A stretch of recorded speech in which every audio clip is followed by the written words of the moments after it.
அனைவருக்கும் வணக்கம். என் லைஃப்ல இந்த மாதிரி ஒரு பெயின்ஃபுல்லான ஒரு சுச்சுவேஷனை நான் ஃபேஸ் பண்ணதே கிடையாது. மனசு முழுக்க வலி வலி மட்டும்தான். இந்த சுற்றுப்பயணத்துல என்னென்ன மக்கள் பார்க்க வராங்க, அதுக்கு ஒரே ஒரு காரணம் தான், அவங்க என் மேல வச்சிருக்கிற அன்பும் பாசமும். அந்த அன்புக்கும் பாசத்துக்கும் நான் எப்பவும் கடமைப்பட்டிருக்கிறேன்.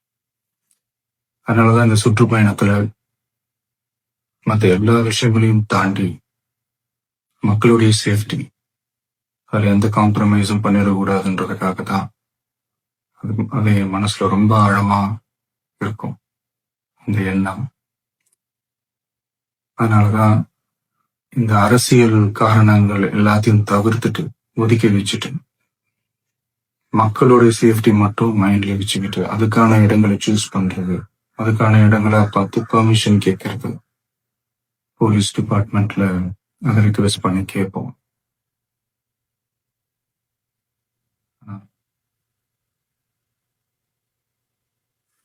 நடக்கக்கூடாதது நடந்துருச்சு.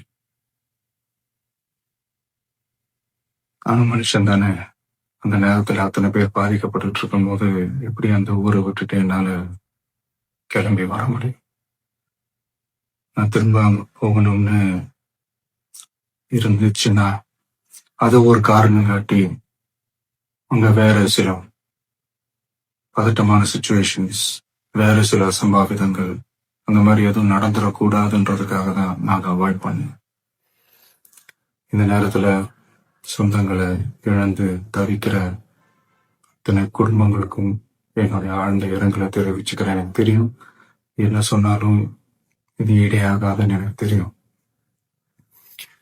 ஹாஸ்பிட்டல்ல ட்ரீட் பண்ணிட்டு இருக்கிற எல்லாருமே சீக்கிரமா கியூர் ஆகி வரணும்ன்றதை இந்த நேரத்துல நான் வேண்டிக்கிறேன். கூடிய சீக்கிரமே உங்க எல்லாரையும் நான் சந்திக்கிறேன்.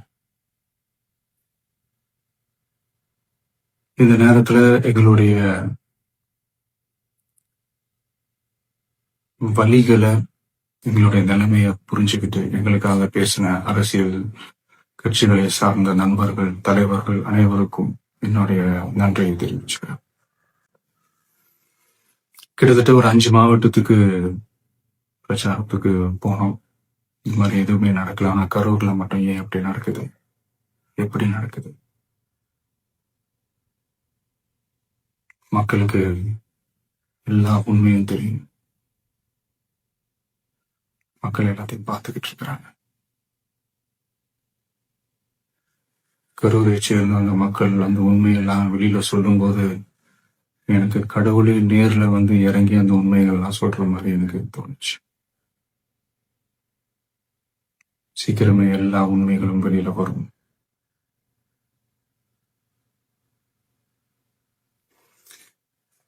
எங்களுக்கு தரப்பட்ட இடத்துல நாங்க போய் அந்த ஸ்பாட்ல நின்று நாங்க பேசிட்டோம். அதை தாண்டி எந்த தவறும் எங்க சைட்ல நாங்க எதுவுமே செய்யல. பட் இருந்தாலும் எங்க கட்சியை சேர்ந்த நிர்வாகிகள், தோழர்கள் மேல எஃப்ஐஆர், அது மட்டும் இல்ல சோசியல் மீடியாவை சேர்ந்த நண்பர்கள், தோழர்கள் அவங்க மேல எஃப்ஐஆர் எல்லாம் போட்டு பிடிச்சிட்டு இருக்கிறாங்க.